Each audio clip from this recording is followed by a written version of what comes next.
तो friends BPCL का result भी आउट हो चुका है। तो रिजल्ट में क्या है पूरा डिटेल्स में देखेंगे इस वीडियो में। पहले उसका टेक्निकल एनालिसिस बाद में देखेंगे। पहले उसका जो रिजल्ट निकला है Q4 का, उसके एनालिसिस करेंगे। कितना प्रॉफिट दिया है, कितना डिविडेंड वो पे कर रहा है, पूरा उसका डिटेल एनालिसिस करेंगे। बाद में उसका स्टॉक में जो टेक्निकल एनालिसिस करेंगे वो देखेंगे स्टॉक को अभी बाय करना है या सेल करना है या क्या करना है। जो भी करना है मैं टेक्निकल एनालिसिस में पूरा दिखाऊंगा आपको। So this will be very important video for those who likes to do investment or for swing trading purpose, in particular in stocks. तो फ्रेंड्स ये है बीपीसीएल का मार्केट कैप। बीपीसीएल का जो मार्केट कैप है दैट इज अराउंड आपका हो गया है 1,35,000 करोड़ उसका मार्केट कैप है। तो उसका पी वैल्यू बहुत ही कम है, वो डिटेल एनालिसिस में दिखाऊंगा पीयर्स के एनालिसिस के टाइम। तो पर्टिकुलर जो कंपनी है वो पेट्रोलियम प्रोडक्ट में यू डील करता है, ये आप सबको पता होगा। बीपीसीएल का बहुत ज़्यादा पेट्रोल पंप्स है, with oil refining petrol pumps वगैरह ये सारे में वो डील करता है।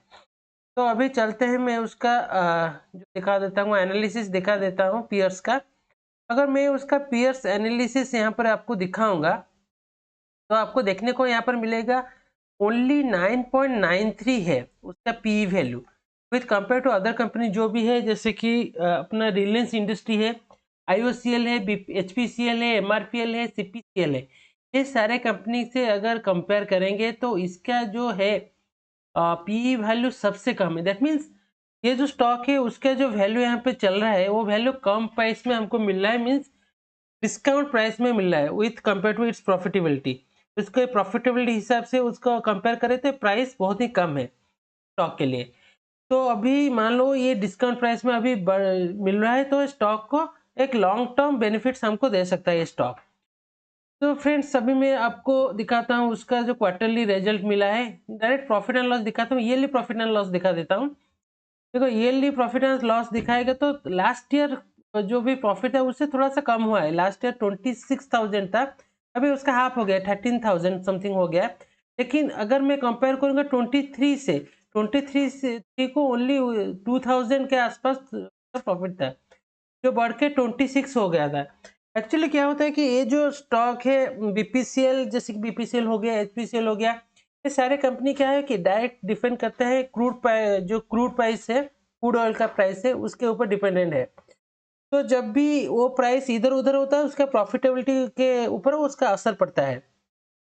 तो स्टॉक इसलिए उसका जो भी प्रॉफिटेबिलिटी है, नेट प्रॉफिट है, तो किस साल बढ़ जाता है किस साल कम हो जाता है। लेकिन आपको ये बात ध्यान रखना पड़ेगा, उसका प्रॉफिट अगर 10 साल का 11 साल का डाटा अगर देखें तो उसका प्रॉफिट कभी भी लॉस में नहीं गया, कभी वो लॉस पोस्ट नहीं किया, हमेशा प्रॉफिट ही पोस्ट किया है। अच्छा खासा प्रॉफिट पोस्ट किया है। सिर्फ 2023 का उसका प्रॉफिटेबिलिटी बहुत कम हो गया था।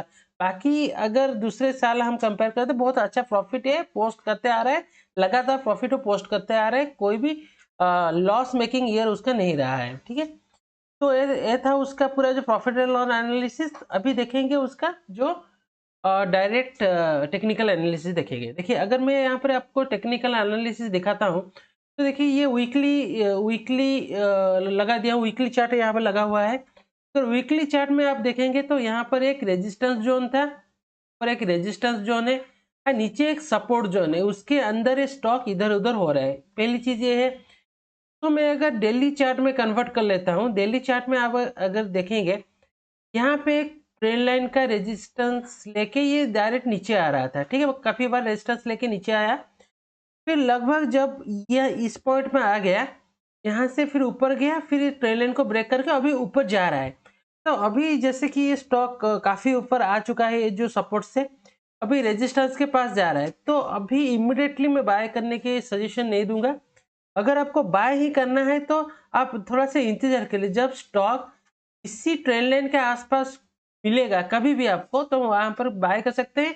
डायरेक्ट टारगेट मैक्सिमम यहाँ तक आप रख सकते हैं। ठीक है, और अगर यहाँ पर भी और एक है, अगर यहाँ पर 50 ईएमए के आसपास भी अगर मिलता है, ये 50 ईएमए का लगा लीजिए चार्ट में, तो उसके आसपास भी आपको मिलता है स्टॉक, तो भी आप यहाँ पर बाय कर सकते हैं।